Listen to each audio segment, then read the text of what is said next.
Ramiro Calle, un día más. Seguimos indagando con nuestras conversaciones metafísicas sobre temas que nos van inspirando durante nuestras conversaciones también a lo largo de la semana, ¿no? A ver qué sale hoy. Exacto, muy bien. La última vez terminamos hablando de lo importante que era también poner el foco en lo que nos perdemos por vivir tan identificados con nuestros personajillos internos, ¿no? Con nuestro ego. Ciertamente es aquello de miramos tan lejos que no vemos lo que está al lado y el ego siempre quiere más de lo mismo y se pierde su propio ser, su propia esencia, que es lo que está justo detrás de la pantalla del ego. Claro, yo me planteo que si realmente queremos, bueno, igual es muy petulante, ¿no? Decir queremos transformar o queremos despertar conciencias, bueno, pero si realmente queremos aportar nuestro granito de arena con estas conversaciones, igual es bueno poner el foco en la luz, ¿no? En todo eso que nos perdemos por estar tan identificados. Es como decir, Sí, bueno, no hay que considerar África que sea pretencioso el tratar de ayudarnos a nosotros mismos y en la medida de lo posible a los demás. Es como cuando enciendes una vela. La vela da luz a sí misma, pero también desparrama un poco de luz alrededor. Si podemos ir logrando dar instrucciones, inspiraciones, sugestiones para que la gente pueda alertar su conciencia, es algo siempre, yo creo, a lo que hay que dar la bienvenida. hablemos de qué hay más allá, o sea, cómo llevar la consciencia más allá de la consciencia. Sí, Pero quizá para entrar en este tema, lo primero que hay que aclarar, ¿qué es para ti, Ramiro, la consciencia? sí, la conciencia, dicho de una manera muy coloquial, para no entrar ahora en indagaciones académicas, es ese órgano o función de la mente que nos permite darnos cuenta, que nos permite percatarnos, incluso darnos cuenta de que nos estamos dando cuenta, que eso sería la autoconsciencia.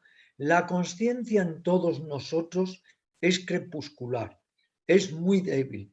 Tenemos una conciencia maquinal, instintiva, pero que no hemos desarrollado. En los mismos evangelios y en otras tradiciones hay muchas parábolas o símiles que invitan al desarrollo de la conciencia, que igual que la levadura crece, la conciencia puede crecer, puede acrecentarse. Si estás más consciente, eres más intenso, eres más vital, percibes mejor, sientes, conoces, disciernes mejor. En suma, la consciencia es lucidez y no hay nada tan deseable para un ser humano como la lucidez, porque infinidad de errores y horrores que hemos cometido a lo largo de la historia de la humanidad los hubiéramos evitado. Pero si hablamos de consciencia, y ahí me surge la duda, no existe, o sea, cuando acallamos la mente pensamiento, la mente que sufre, ¿no? La mente ordinaria, podríamos decir, ¿qué es lo que hay? ¿Eso es consciencia? Lo que hay ahí es una función o factor de la mente que es capaz de darse cuenta de lo que está pasando en la mente. Es como conciencia de la conciencia. Te pongo un ejemplo. Tú estás observando una flor, tomas conciencia de la flor, pero si tú en ese momento sientes o percibes de que percibes o observas la flor, estás jugando con una amplificación de la conciencia. Eres consciente de la flor y eres consciente de que eres consciente de la flor. La conciencia puede extenderse, amplificarse, intensificarse. La conciencia es como un foco. Tú lo puedes dirigir en una u otra dirección. Pero si estás más consciente, estás más vivo. Si estás más consciente, te das cuenta de lo que sucede fuera y dentro de ti. Por eso la conciencia hay que aplicarla a lo que viene de afuera, pero también a nuestras reacciones de lo que está sucediendo dentro de nosotros. Podríamos decir que la consciencia es como un punto de claridad muchas veces en la oscuridad. Si vamos poco a poco logrando que ese punto de luz sea creciente, vamos venciendo, ganando terreno a la oscuridad. La conciencia es, por tanto, el observador interno. Es parte del observador interno. Aquí es donde surgen muchas veces las disyuntivas o controversias. Por eso hay que experimentarlo por uno mismo. Para los hindúes, aquel que observa el juego mental es el ser interior, el yo más profundo. Para los budistas, como no creen en una entidad permanente, es un factor de la mente que también viene muy bien desarrollar. Cuando yo empecé con el yoga a los 15 años y empecé a pedir muchos libros a Francia, porque aquí en la España franquista era imposible conseguir libros de ideología auténtica hindú o budista, encontré en los libros franceses una descripción que me interesó mucho sobre el yoga. Decía, depasé la consciencia, sobrepasar la consciencia. Esto es muy interesante que no lo olvidemos, que se trata no de quedarte encapsulado en la consciencia, sino de ir más allá de la consciencia y encontrar lo que yo llamaría el ángulo personal y transpersonal. Es un ángulo que se forma entre el yo individual y el yo universal o colectivo. Ese ángulo está más allá de la mente ordinaria. Mientras estamos en este cuerpo-mente, sentimos como si también fuera nuestro, pero está más allá de la mente ordinaria. Todas las técnicas orientales son para sobrepasar la consciencia encapsulada ordinaria y obtener otro tipo de conocimiento, lo que se llama la gnosis o sabiduría. Claro, ahí está, en ese ángulo, ¿no? Está una de las claves, yo creo, fundamentales cuando muchas veces se dicen, bueno, pero si al final el observador tampoco existe, porque el observador también es el ego. Es que, claro, por eso, si entramos en un juego dialéctico de palabras, es el callejón sin salida, el atolladero del que no salimos. Pero a efectos prácticos empieza por observar y poco a poco trata de profundizar en el que observa. Porque fíjate, sucede la gran paradoja.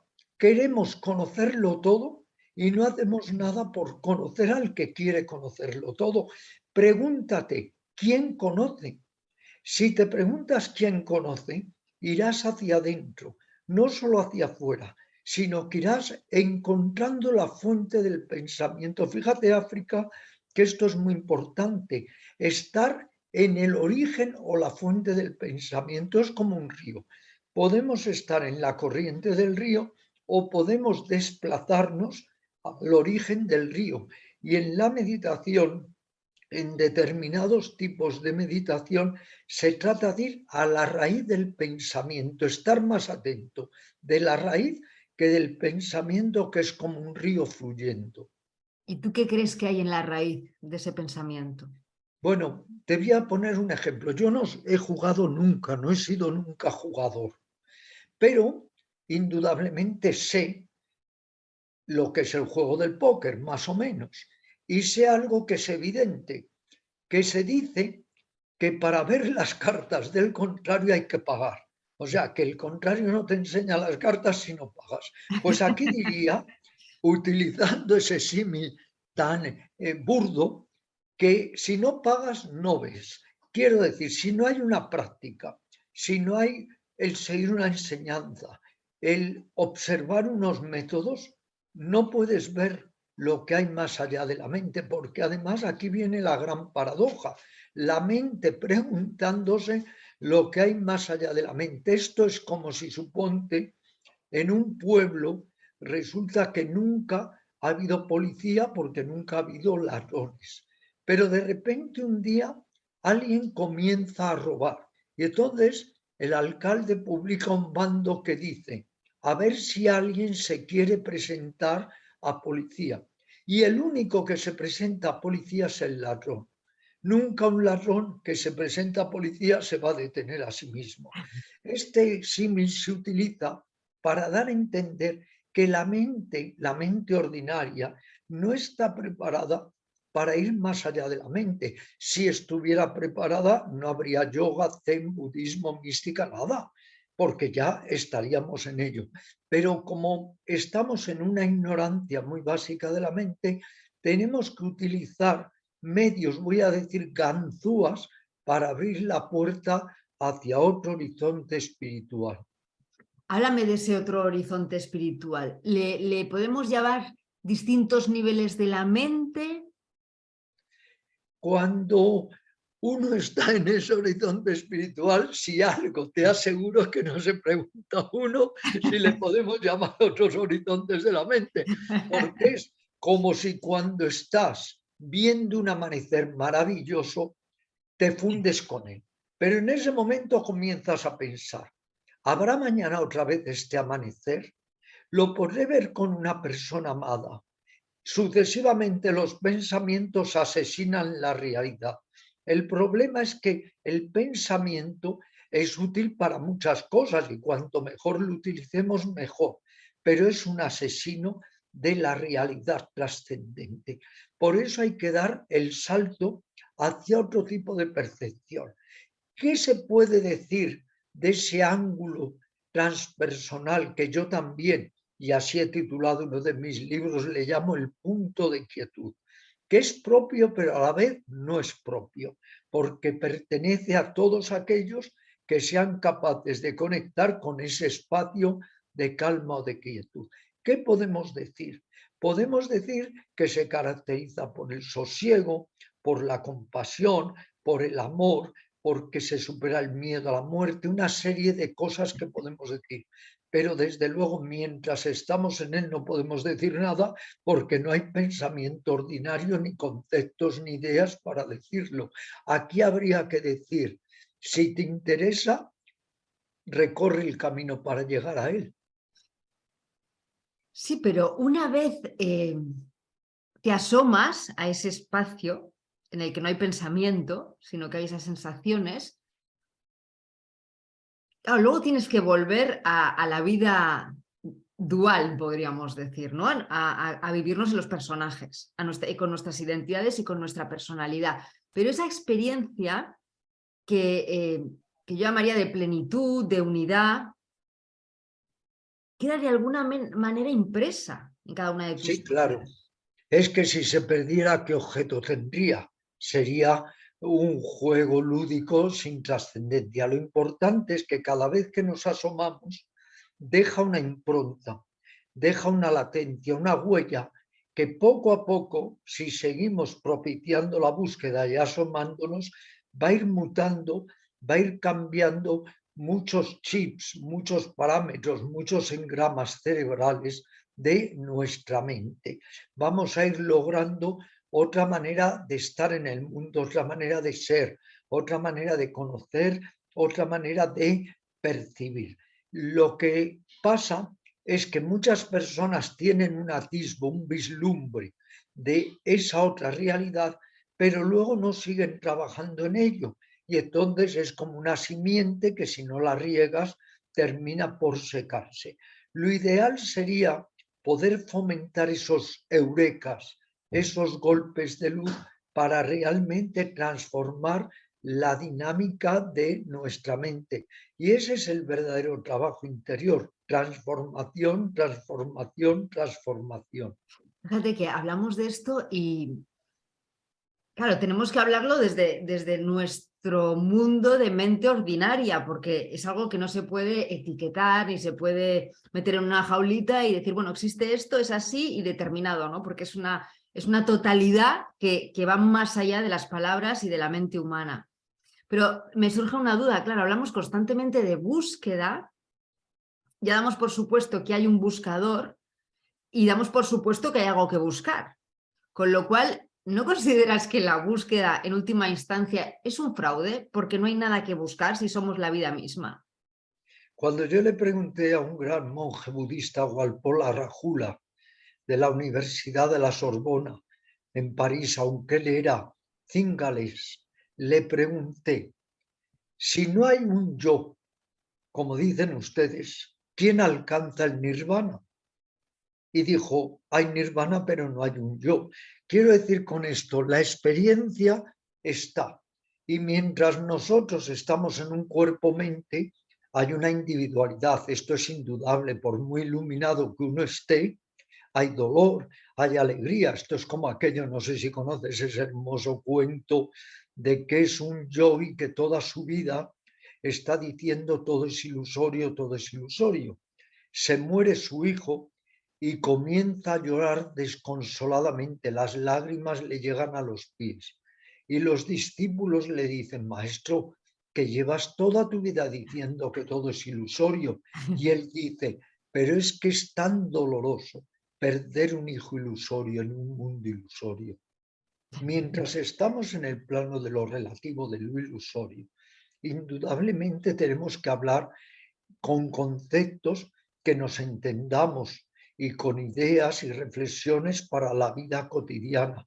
Incluso un iluminado tiene sus necesidades, tiene que comer, tiene que dormir, tiene que ir al baño, pero ya es con otra actitud. Hay algo muy interesante que se dice de los realizados, y es que se dice, son de todos, pero de nadie en demasía. Están en este mundo, pero sin estar en él. Incluso se dice algo bastante misterioso. Cuando ellos duermen, los demás están despiertos. Cuando los demás duermen, él está despierto, dando a entender que él está vigilante de alguna manera de sí mismo y de los demás. Pero claro, lo que tú me cuestionas, volviendo al ejemplo que te di en uno de los últimos programas, es como si de repente la ola se da cuenta de que forma parte del océano. A partir de ahí, ¿qué sucede? Mientras es ignorante y cree que es una ola independiente del océano, pero el día que se da cuenta que forma parte del océano, ¿qué sucede? Es que ya es el océano, ya no está pensando como ola. Antes pensaba como ola. A partir de ahí, siente como océano.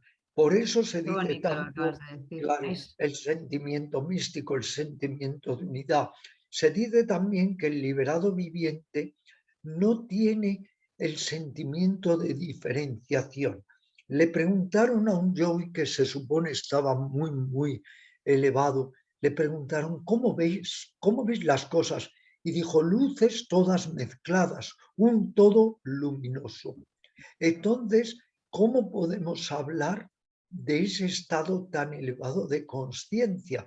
Es como te digo otras veces, el tornillo del portaaviones no puede comprender toda la dinámica del portaaviones. Bastante tiene con entenderse un poco como tornillo. Hablar a veces de esos estados de conciencia que son inasibles a la palabra y al concepto, es estar enredando con algo de lo que no vamos a salir. Y cuando la Y gota se sabe como océano, claro, surge la confianza total y la aceptación total. Ya no hay necesidad de controlar total, la vida. nada. No, sobre todo hay una cosa. ¿Cuánto control hace falta para llegar a no controlar la vida? Aquello de el discípulo quejándose a su maestro, es que yo solo veo el sinsentido, el sinsentido, el sinsentido, y le dice el maestro, y cuando atravieses el sinsentido verás el sentido. Lo que sucede es que no podemos aplicar unos instrumentos muy limitados para algo que es ilimitado. Otro ejemplo muy burdo, porque a veces hay que recurrir a estos símiles.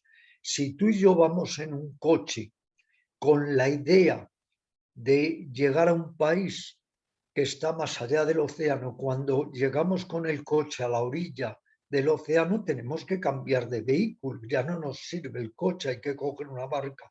Entonces, con determinadas funciones de la mente tenemos un recorrido, pero luego para otro recorrido hay que ir a otras funciones, sentimientos de la mente. Y ahí me lleva a pensar en el método. O sea, cuando ya descubres lo que realmente eres, el método no tiene sentido, ¿no? Porque el método no es más, es otra vez el ego intentando controlar el proceso para alcanzar una meta. Esto, como dijo Buda, lo explicó como nadie, con lo clarividente que era. Él dijo que la enseñanza y el método es como una barca. Tú utilizas la barca para pasar de una a otra orilla, pero nadie se lleva la barca encima. El método es eso, es para pasar de la orilla de la ignorancia a la orilla de la sapiencia, de la orilla de la servidumbre a la orilla de la libertad. De todas maneras, muchas veces cuando uno entra en este tipo de polémicas, la propia palabra te atrapa, porque el ser humano es muy dado a elucubrar. Y hay que cambiar la elucubración por la presencia. O como decía mi gran hermano espiritual Babaji Sivananda de Benares, que no haya pensamiento sin acción, dando a entender que muchas veces el pensamiento es como un nudo que si lo sigues apretando cada vez está más ennudado, hay que soltar. Y la meditación es eso, es soltar, dejar los pensamientos para encontrar al testigo de los pensamientos. Ahora, si tú me preguntas, ¿y quién es el testigo? Es donde yo te tengo que recurrir al ejemplo que he utilizado del juego del póker y decir, hay que pagar para saberlo, porque claro, si nunca uno trata de indagarlo, pues todo son palabras al final. El proceso de soltar, tú has utilizado la palabra soltar. Fíjate que, claro, el otro día lo hablábamos, ¿no? Como tanta frase hecha, tanto contenido de positividad, de espiritualidad por todos los rincones, ¿no? También es una palabra como muy manoseada, ¿no? El suelta, suelta, suelta. Por eso me gustaría que explicaras bien el concepto soltar, porque hay un momento en el que realmente se suelta esa mente ordinaria y es cuando entonces puedes acceder a lo que hay más allá de la mente ordinaria. Sí. ¿Cómo se Los, realiza ese soltar? Claro, y sí, cómo también te lo está preguntando mi ego controlador, ojo. claro. Los hindúes dicen que cuando pierdes la cabeza pueden suceder dos cosas. O te vuelves loco o te vuelves Dios. Entonces, por eso hay mucha gente que está desquiciada en la búsqueda. Por eso hay miles de personas que en el sector o terreno de la búsqueda están totalmente descentrados y se vuelven unos enfermos, porque no son capaces de combinar o gestionar la mente del aquí ahora, de la vida cotidiana, con la mente mística o la mente espiritual. Tan malo es que estés en una mente materialista de la que nunca sales, un círculo cerrado, o en una mente aparentemente mística que se vuelve visionaria y tampoco de la que nunca sales. Hay que aprender a manejarse en los dos terrenos. Precisamente la persona realizada tiene esta capacidad que se maneja en dos terrenos, hace su trabajo, atiende a su cuerpo, atiende a su familia si la tiene, pero una parte de él no pierde la conexión con el ángulo transpersonal o con el punto de quietud. Para eso es tan esencial el método hasta que podemos prescindir del método, como el que necesita un bastón hasta que se recupera y puede prescindir del bastón. Pero más allá de un terreno, las palabras son inservibles. Volviendo a Buda, ahora que acabo de publicar, además, como sabes, ya ha llegado a ti, La sonrisa de Buda. Buda decía que el que pregunta se equivoca, el que responde se equivoca, dando a entender que hay terrenos del alma o del ser o del yo que están más allá de la palabra. La palabra es orientativa. Pero a propósito de lo que decías, hoy en día se juega mucho con las palabras. Hay que soltar. No nos dicen cómo, pero todo el mundo dice que hay que soltar y nadie suelta. Esto es lo que digo en mi libro de Buda también. Todo el mundo habla de Buda, pero nadie le sigue. Pues aquí igual. Todo el mundo habla de soltar, pero nadie suelta. Somos como orugas que se dice que hasta que no has cogido otra hoja no dejas la que tenías. Estamos siempre intercambiando, no soltando. Y otra palabra que sabes que se utiliza mucho en el lenguaje ya cotidiano, fluir. Todo el mundo habla de fluir, pero en realidad nadie sabe lo que es fluir, porque a veces tomamos fluir como que no tienes el menor control, eres un patoso, y otras veces lo tomamos como que eres demasiado controlado. No, es muy difícil analizar estos términos porque deben ser conductas, deben ser comportamientos, no deben ser simplemente términos que se utilizan en la nueva hora o como ahora. Hay cientos de plataformas, hay cientos de personas indagando, hay cientos de maestros, de discípulos, de gurús, de chelas, que es discípulo, pues indudablemente se crea mucha confusión, ¿eh? Pues fíjate que yo ahora mismo pienso, igual estoy muy confundida, pero es desde mi experiencia, que el soltar no se da desde el pensamiento, ni con la No, intención de soltar. Es algo que puedes bueno, hacerlo incluso corporalmente. claro, es que soltar es una experiencia y es una actitud. Ninguna actitud, África, se da desde el pensamiento, ninguna actitud, porque si no todos hubiéramos cambiado, todos seríamos mejores, todos seríamos más amorosos, más lúcidos. Es que el pensamiento no cambia. El pensamiento a nivel de reflexión te puede hacer tomar una determinación o, volviendo a los orientales, lo que se llama el firme propósito, tener un propósito. Pero luego, para conseguir ese propósito, ya no vale el pensamiento, ya hay que utilizar el método. Pero el método no es seguir en la mente coagulada, en la mente limitada. El método es encontrar un ojo de buey hacia lo que está más allá de la mente. Si yo no estoy, se acabó el problema. Cuando uno no está, no hay problema. El yo pequeño es el que está, el que quiere enredar, controlar y crea de alguna manera todos los problemas. Entonces, tenemos que acallar, rendir el ego pequeño, la mente pequeña, para poder conectar con una mente más grande. Si preguntamos, ¿qué es la mente más grande? Ya me anticipo a tus preguntas. Pues tengo que decir de nuevo, el que la experimenta lo sabe y el que no, no lo sabe. Para todo hay que pagar un diezmo, para todo hay que pagar un tributo.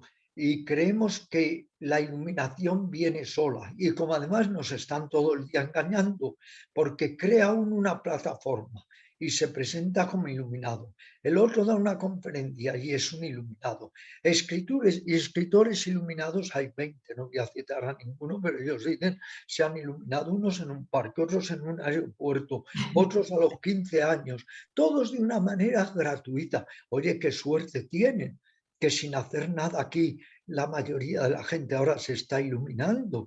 Entonces, claro, lo que pasa es que esto no es para holgazanes, ¿eh? Y ahí va la Llega, pregunta. Dime, dime.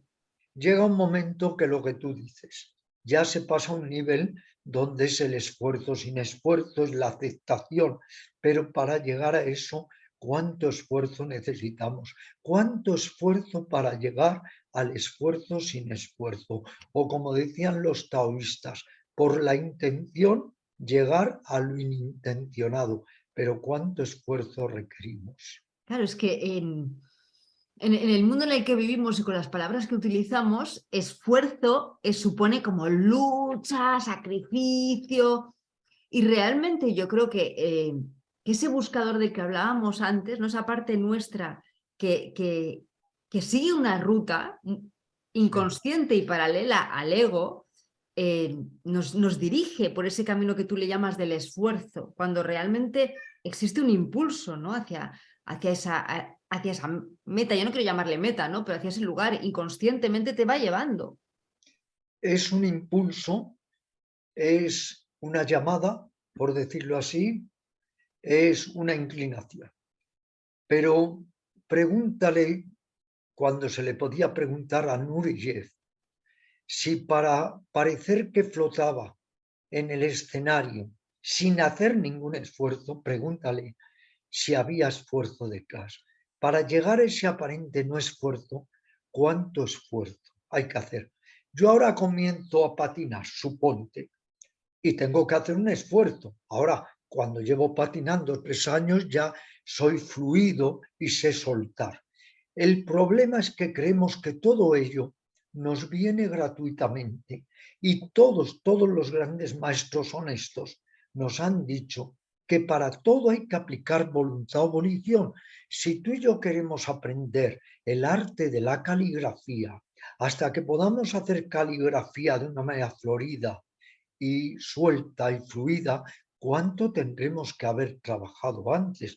O sea, hay que evitar un poco también los mitos, porque si no, caemos en la trampa de estos falsos iluminados.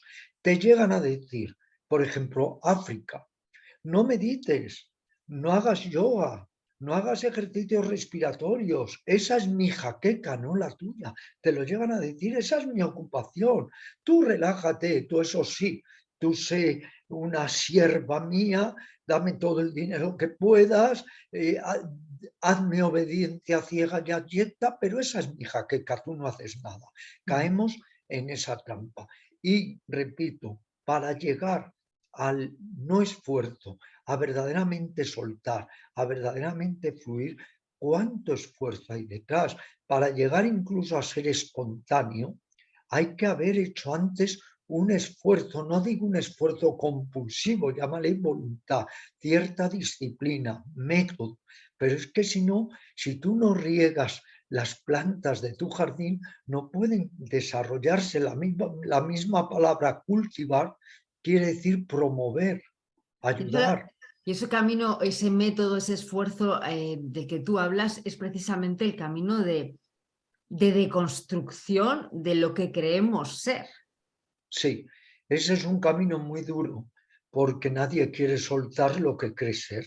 Sí, pero tiene Nadie. un precio maravilloso porque a medida que te vas deconstruyendo, vas sintiendo como libertad, mayores dosis de libertad. Mayor libertad. En muchas personas surge lo que se llama el miedo, el vértigo a la libertad. Es que no quieren ser libres. Es que se da el caso de que una persona lleva en prisión, suponte 50 años y cumple su condena.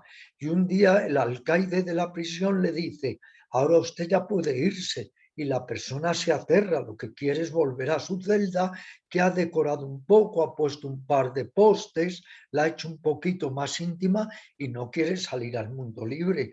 ¿Cuál es la peor atadura? ¿Cuál es el peor enemigo? Que no queremos ser libres, que Claro, porque preferimos hay miedo miedo, a ese vacío, a ese cierto, desierto que hay que atravesar claro, para es alcanzar lo que que hay es que realmente la atravesarlo, libertad mayúscula. claro, es que hay que atravesarlo. Es que le dices a veces a una persona, despójate de todo, y dice aterrada, ¿y con qué me quedo? Lo ¿Quién que soy, tengo es, no? lo que tengo es malo. Se le atribuye a Unamuno una frase que era, prefiero el infierno a la nada. Es que hay personas que prefieren el infierno, prefieren el infierno de un matrimonio a dejar el matrimonio, el infierno de un amigo que les maltrata a dejar al amigo, el infierno de un trabajo a dejar el trabajo. Es que es muy difícil atravesar esa noche oscura del alma. ¿Por qué el término de las nadas de los místicos? Porque es ir atravesando nada tras nada. Incluso uno puede creer que ya no hay más nada y resulta que hay más nada. Y hay una frase que me encanta que es, en el mundo de las nadas nunca el alma está penada. Si no hay nada, no hay pena, porque no hay ego. Pero claro, ¿quién suelta su ego? Sobre todo en esta sociedad donde todo es retroalimentar más el narcisismo, el ego, la falsa personalidad. Qué bueno. Ramiro, tenemos que despedirnos. Yo creo que con esa última frase que has dicho queda la conversación redonda. Pero Me alegro. Por seguiremos supuesto, Charles, reflexionando sobre, exactamente, sobre lo que surja, ¿no? por ¿Algo más supuesto. para terminar, Ramiro? ¿Una frasecita para terminar? Para terminar, hay que conjuntar dos cosas. Hagámoslo. Una, más desapego. y otra, más saber mirar a nuestro propio ego para que no nos subyugue ni nos domine. Así que ahí dejamos esos deberes nada fáciles, querida África. Desapego y mirar inafectadamente. Perfecto. Muchas gracias, Ramiro. Muchas gracias. Un abrazo muy grande, África.